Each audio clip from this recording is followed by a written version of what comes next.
Soy María Andrea Nieto y esto es El Control.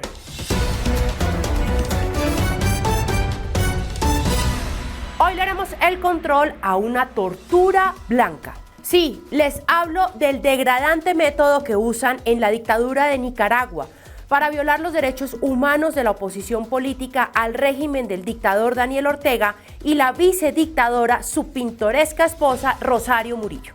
El pasado lunes 30 de agosto fueron exhibidos los presos políticos violentando su dignidad humana en los juzgados de Managua, después de 14 meses de prisión. El primero que les quiero mostrar es Lester Alemán, un líder estudiantil de 24 años, que fue condenado a 13 años de prisión por conspiración para cometer menoscabo a la integridad nacional. Este joven se atrevió a encarar en una transmisión por televisión en vivo al dictador Daniel Ortega, a quien le exigió que liberara a Nicaragua de la dictadura y le dijo, ríndase. Y por eso le metieron 13 años de cárcel.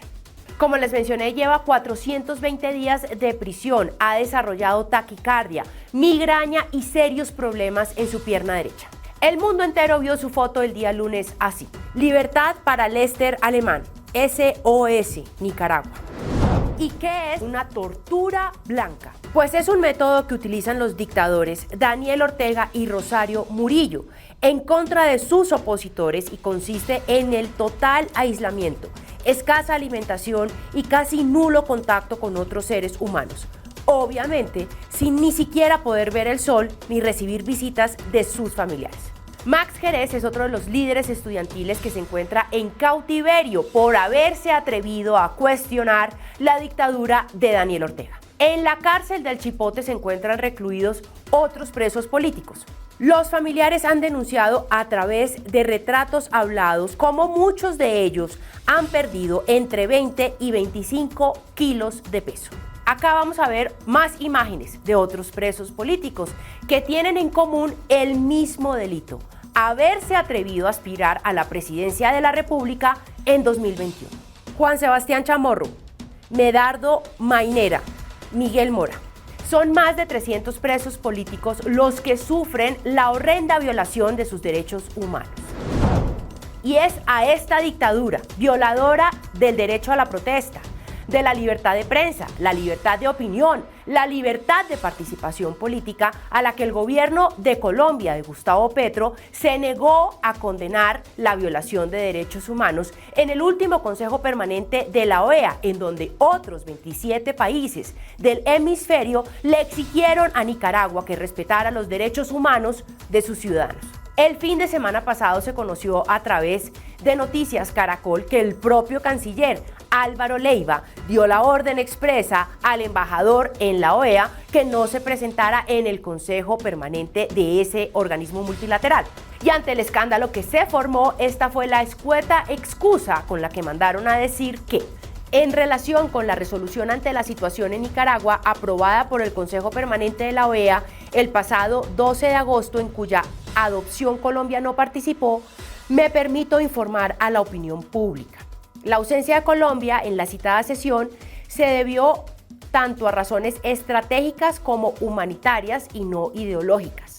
La ventana de oportunidad para una acción humanitaria de envergadura en Nicaragua coincidió con la votación ese día. El nuevo gobierno de Colombia promueve y defiende los derechos humanos tanto en el país como en el exterior. Se guardó silencio diplomático debido a que no podíamos hacer públicas las gestiones internacionales que se estaban adelantando antes de obtener un resultado. Colombia tiene una agenda bilateral con Nicaragua que requiere de un tratamiento de particular cuidado en el escenario internacional que la Cancillería preservará. Ante esta situación, la senadora María Fernanda Cabal de Centro Democrático citó a un debate de moción de censura al canciller del régimen, del gobierno del cambio, pero a algunos senadores del pacto histórico eso les pareció muy poco serio. Bueno, la oposición es libre de hacer todos los debates, plantear todas las mociones de censura pues que se le ocurran y que tenga bien tramitar ante el Congreso de la República.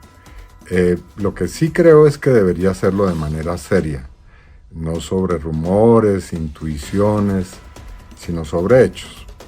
Porque si no, corre el riesgo de desgastar la poca credibilidad además que merece una fuerza política que deja al país como lo ha dejado.